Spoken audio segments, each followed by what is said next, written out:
Hey everyone, thanks so much for stopping by my channel today. It's been 2 weeks since you've seen my flower garden. It's way different. There's so much blooming right now. I'm so glad I get to finally show you a bunch of flowers again.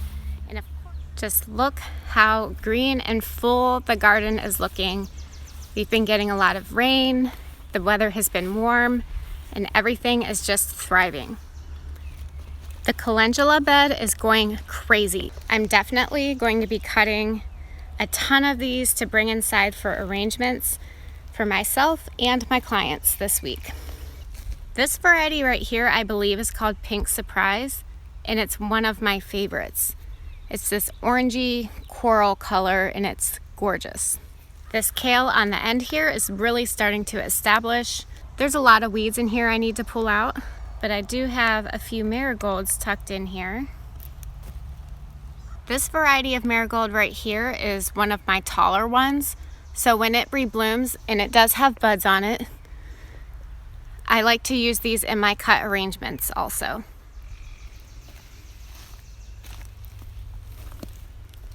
This dill, I think, has grown over a foot since the last time you've seen it. I love putting this in arrangements. It smells amazing, and the texture is just so interesting.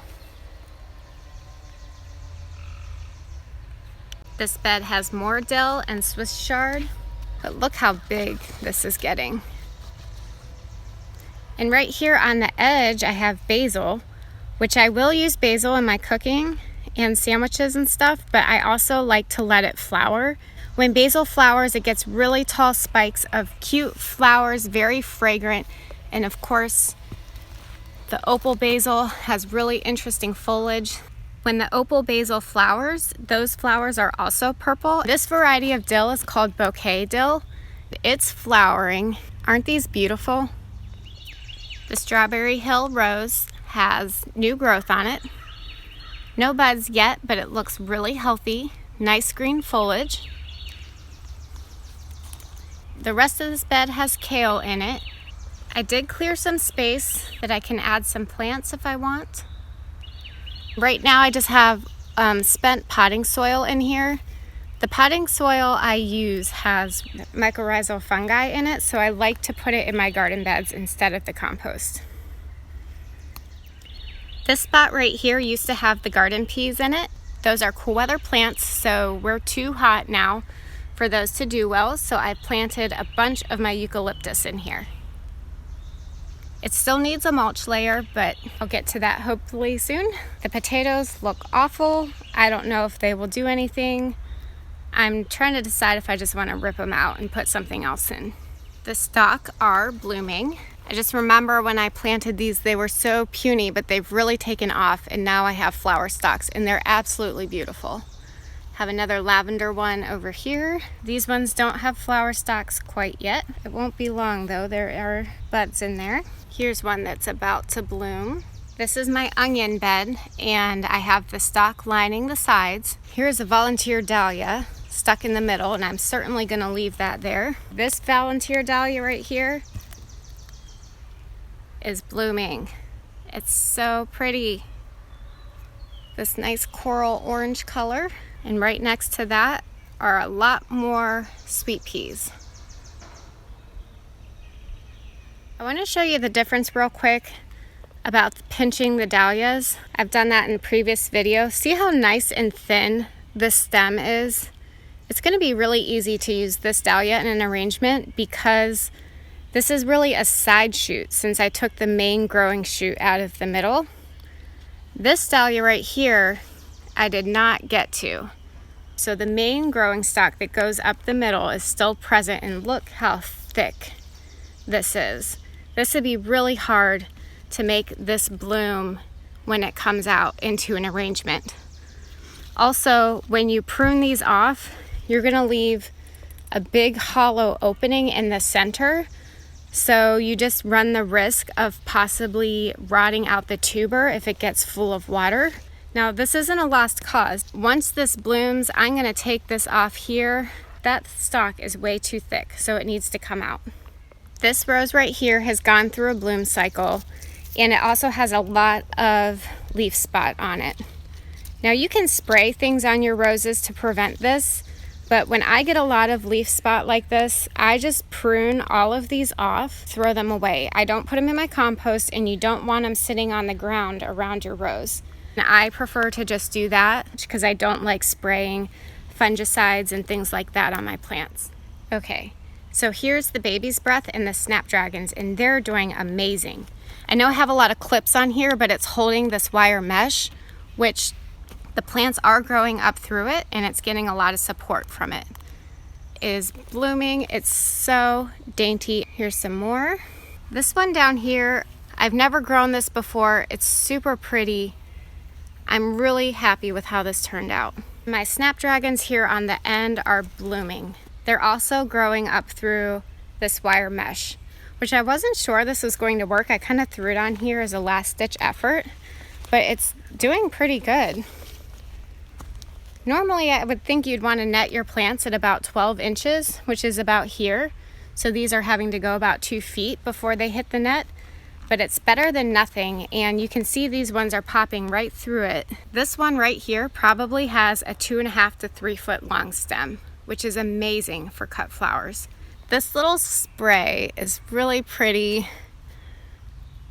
I'm really bad at labeling things, guys. I wish I knew what it was, but I don't. I know I planted it from seed, and next year I'll hopefully pay more attention so I can know exactly what that is. Right here I have parsley going to flower, and I do like using these in arrangements as well. And if you think it looks similar to the Dara, you're right. Both the Dara and parsley are in the carrot family. And so this herb planter right here has thyme in it, and it's flowering. This is fun to use as a base layer. Just let it spill over the edge of your container, and it adds volume and interest to the piece. Now here's a good example of what it looks like. When we harvested this Celosia on previous videos, I told you it would branch where we cut it, and it really has. There's a lot of side shoots, and these side shoots will continue to get bigger, so you'll have a lot of cutting material just off of this one plant. The red veins in this foliage just gives this so much character. And here in the center you can see some of the spikes. Here is a cosmos that we've cut, and it's branching. And cosmos truly are cut and come again flowers, so the more you cut these flowers off, the more it's going to give you. This variety of cosmos is called Purity. Look how much detail in the center of that flower. And then even the foliage on cosmos is just so cool. Bugs. Lots of bugs, which is good. It's life. You want your garden to be living. But anyways, about 3 weeks ago, I had a rose that had a ton of black spot on the leaves. It looked terrible. And I pruned almost every leaf and branch off of it. And it was just this little stub left in the ground. When I looked at it this morning, I was just blown away. I thought it was gonna die, but it did not want to die, and it came back. Let me show you what it looks like now. I'm definitely going to have to do some pruning around it because the flowers have kind of taken over its empty space. But look at this rose. Look, it has not a single blemish on the leaves, new growth. It even has buds on it. It's going to rebloom. I just can't believe that rose. Now in front of that rose is a bunch of calendula, which I will prune back. The sage is doing really well. I love putting this in arrangements. I use a ton of herbs. Just look at the color of this calendula. There is a volunteer dahlia stuck in the corner of this bed. These are my leeks that are planted super close together, but I'm just harvesting the outer ones. There is the Desdemona rose. So I will definitely be pruning again this kale completely out of here so that this rose has more space. The more space and ventilation you can give the foliage on a rose, the better, because that helps prevent some of that black spot that I'm dealing with. Look how cheerful these zinnias are.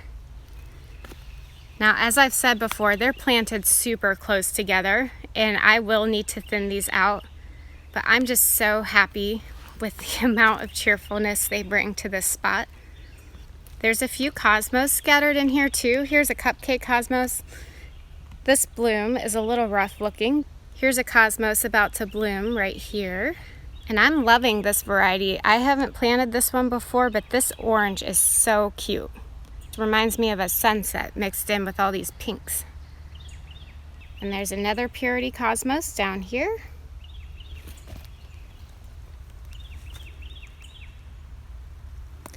And again, more volunteer dahlias. And this dahlia has a huge bloom on it. Look at that.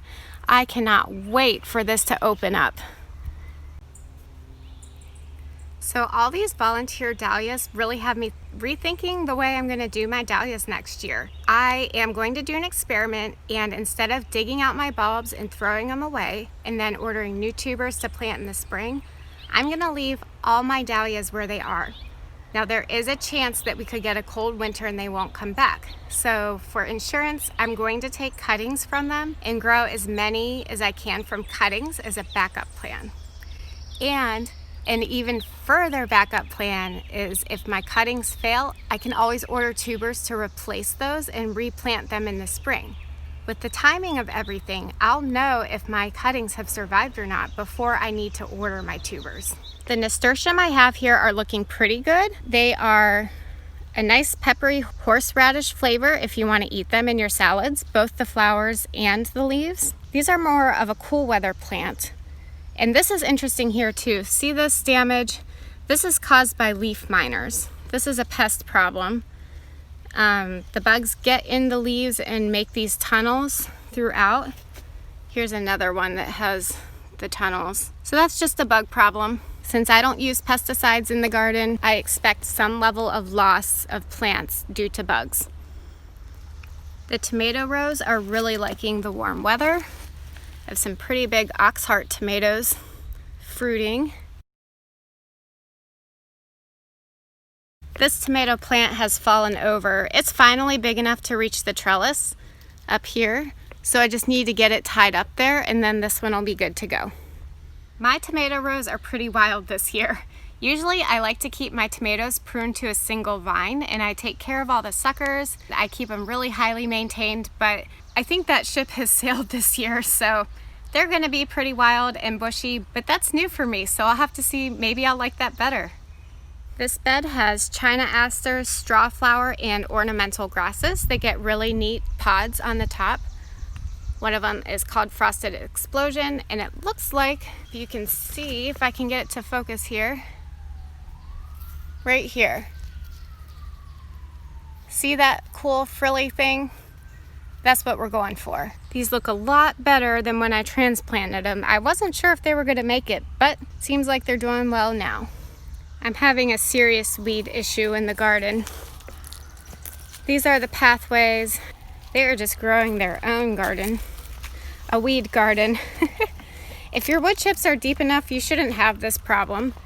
But this is the first layer of wood chips that I've put down, and obviously it needs a lot more.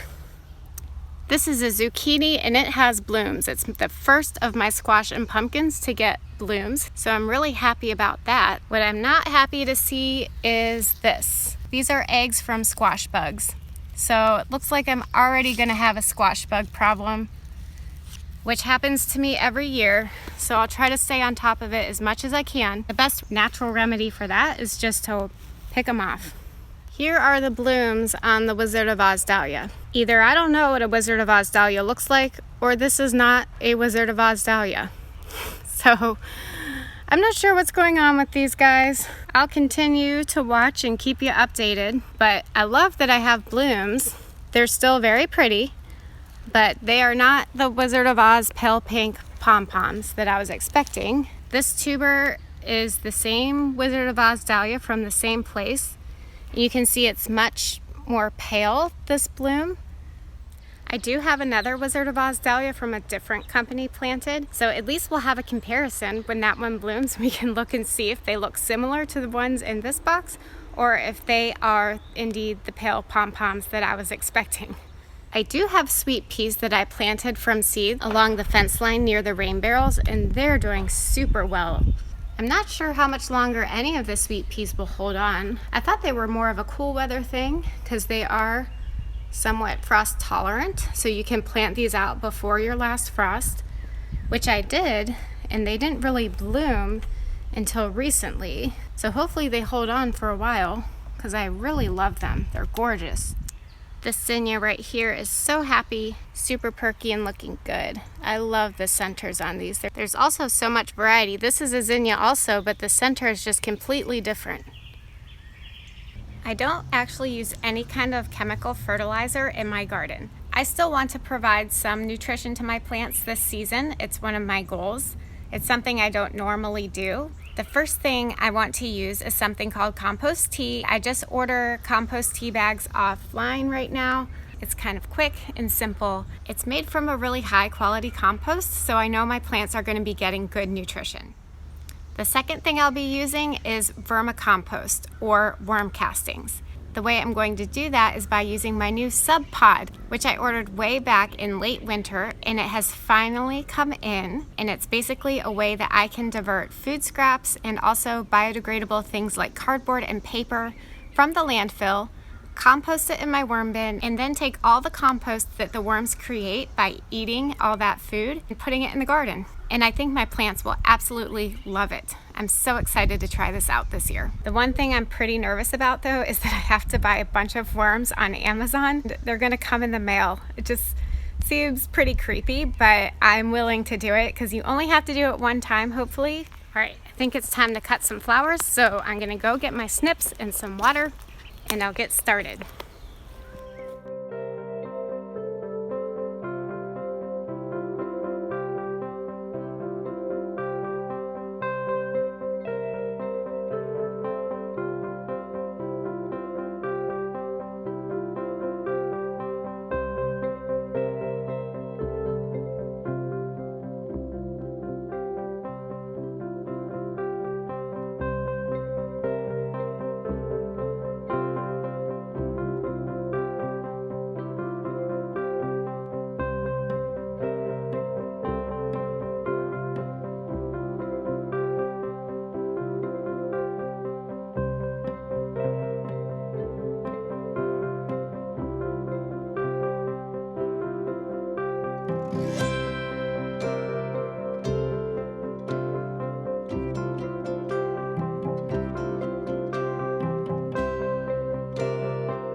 All right, that's about all the humidity I can handle for today. I hope you enjoyed our tour of my cut flower garden. If you like this video, give it a thumbs up, and the best way to support my channel is to subscribe and share with your friends. See you next time. Bye.